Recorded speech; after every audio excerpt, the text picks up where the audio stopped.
काही लोक त्यांना कावळा म्हणतात. असं एखाद्याला नावं ठेवून त्याचं चारित्र्य हनन करणं एखाद्याचं म्हणजे कावळ्याचं नव्हे.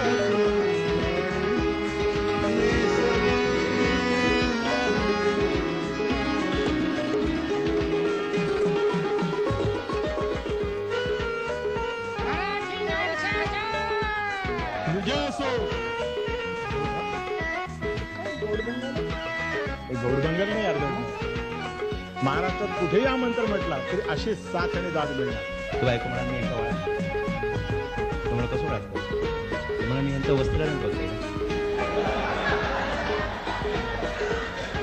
माझा मित्र पुष्कळ पण ह्यांचा पूर्वी काय लपडा बिपडा होता की काय ते म्हणतात मित्रा तुझं काहीतरी गैरसमज होता. वस्त्र बघलं म्हणजे तुझ्या बायकोन माझं नाटक तर तू काय गैरसमज करून बघ तसं काय वस्त्र मी बघलेला नाही. मी जे बनवावं मी केली ती त्याला पटली. हे आश्चर्य आहे की नाही. हे त्याला पटलं मला आता बोलला द्या टाईम.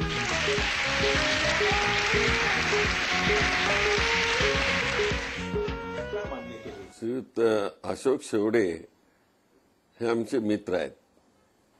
ते चांगलं लिहितात, चांगलं बोलतात, चांगली करमणूक करतात, खूप विनोद सांगतात.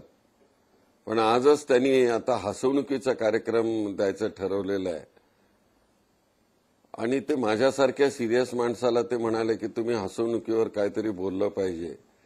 हसवण्याचा धंदा हा पुलंनी एकेकाळी केला आणि आता अशोक शेवडे करतायत.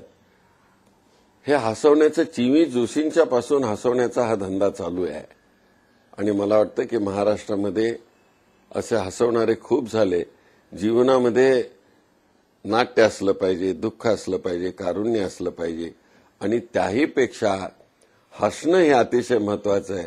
जीवनामध्ये दुःखच जर घेऊन निघालो आपण तर जग हे दुःखी आहे अशा प्रकारचा संभ्रम होऊ शकेल. पण दुःखामध्ये देखील जे सुख आहे ते जर झेलून आपण निघालो तर त्याच्यातच खऱ्या अर्थानं जीवन आहे आणि मला वाटतं की एक अतिशय चांगला उपक्रम श्रीयुत शेवडेंनी आखलेला आहे. त्याचं मी स्वागत करतो. अशोक शेवडे हसवणुकीचे कार्यक्रम करतात त्यांना मी धन्यवाद देतो. ते फार मोठं पुण्याचं काम करत असं मला त्या निमित्तानं वाटतं.